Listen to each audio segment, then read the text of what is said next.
Hey guys, I'm researching today's excursion, so I'm just kind of gonna throw up a video really quick before I forget what happened the last couple of days. Excuse me. I'm going to Yamadera today, which is it's gonna be like an hour commute there, but it's a big temple that's up in the mountains. There's like 1,000 steps, so I'll tell you about that when I get back. But for now, I just experienced an earthquake, and it was awesome. Yeah, I mean, like, not to shock you at home, but basically I thought that it was just somebody being noisy upstairs, and then I realized that, like, the room was shaking a little bit, and I was just like, it's an earthquake. And so there's really nothing for me to get under in here, but I just kind of took down my luggage from up high, just in case the earthquake got bad, but it didn't. Things just kind of, like, rocked around a little bit for like a couple seconds, then it stopped. I don't know, kind of anticlimactic, but I'm glad that it wasn't like a giant earthquake. But I can say that I've experienced one, so it was pretty awesome. Okay, so what have I done the last couple of days? Well, yesterday I gave a slideshow presentation for an English class about my American life, and so I put together a whole bunch of pictures for that. It was a whole lot of fun. I took a test because right now the Japanese colleges are kind of having their last classes, and everybody's taking final exams because the Japanese summer vacation is only like 2 months long. So everybody's kind of working on their thing. So the Japanese grammar course that I went into had their final exam, and it was really frustrating actually, because it wasn't really hard grammar, and I knew everything. I like understood all the questions and everything. It's just that I had never seen the grammar before, so I didn't know how to use it, and that kind of just made me frustrated. But it got me amped up to study some more, so I guess that's a good thing. Let's talk about some surprises that I've had so far since I've been in Japan. First of all, let me get this for you. Now, the Japanese pillow. Hear this? It's like a big hacky sack, is what it feels like, and it is not comfortable to sleep on. It is not comfortable to sleep on. I'll say that I'm getting used to it, but it's a giant hacky sack is all the Japanese pillow is, and that's just disappointing at all times. In Japan, everyone knows their blood type and everyone else's blood type, and it's a common question for somebody to be like, "What's your blood type?" I guess it's kind of like, like we would ask, "What's your sign?" Like, "What's your astrological sign?" They'll have little personalized keychains and stuff, you know, based on your blood type. It's kind of weird, but I don't know. That's what they do.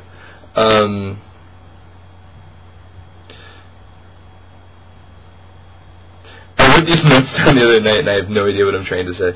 Okay, everyone in the service industry is really polite in Japan, and they all wear white gloves, so that's pretty interesting.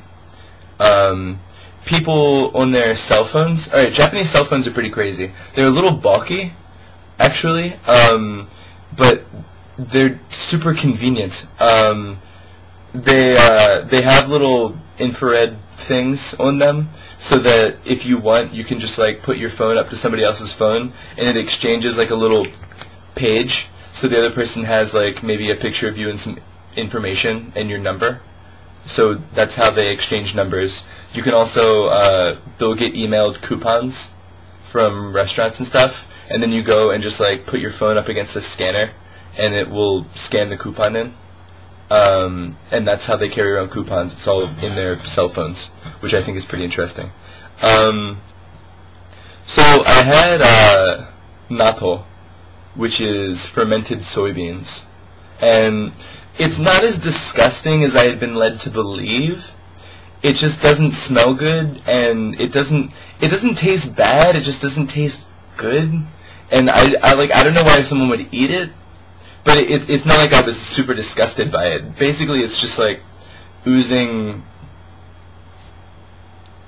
goo of just, you know, fermented soy. It's fermented. It's fermented soybeans. So I had it in soba, hoping that at least if the natto was terrible, then I could still have a good dinner with my soba. So, I mean, like, it worked out okay.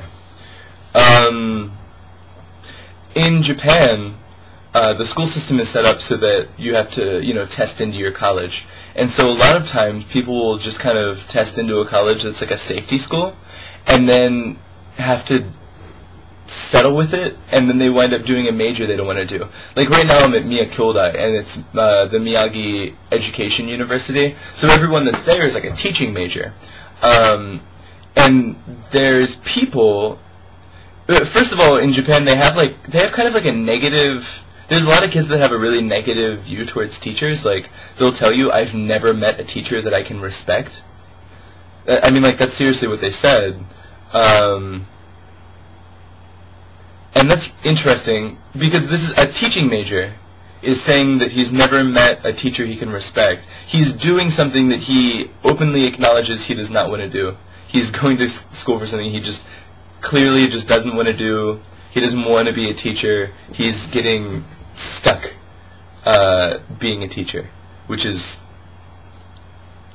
I don't know, that's weird. Because, I mean, you dedicate so much time and energy to college. Like, I don't understand why you would do that. Cell phones, Japanese cell phones all have a little hook thing on them for your cell phone charms. And Japanese people all have cell phone charms. Like, basically, just little dangly things. Like a keychain, sort of.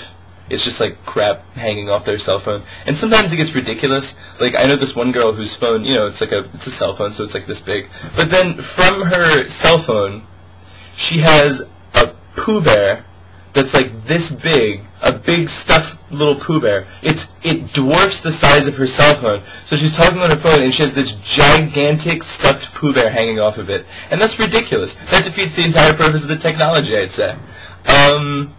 Yeah, I mean, that's pretty much all I had. Oh, and in Japan, I had to get used to carrying around a handkerchief with me, since there's no paper towels in the vast majority of public restrooms, so everybody has a handkerchief. And also, everything is in military time, and that's kind of a pain. So I've had to get used to military time and set my clock to military time so I can get used to it. I don't know, just interesting stuff. Well, I'm going to go on my little excursion here, and I will tell you about it later tonight. And then I'm going to get started on this report that I have to do. Really kind of a pain. I have to keep this little diary every day, and then there's also a report that's due. And these Japanese people are so crazy with their deadlines. It's a report summarizing my experiences doing this internship, but they're so nervous about all the deadlines that they gave me a deadline to hand in the draft halfway through my internship when I've experienced half of it. So I don't know what that's all about. But anyway, I love you at home. I'll talk to you later. I experienced an earthquake, and that's pretty exciting. I'll talk to you later.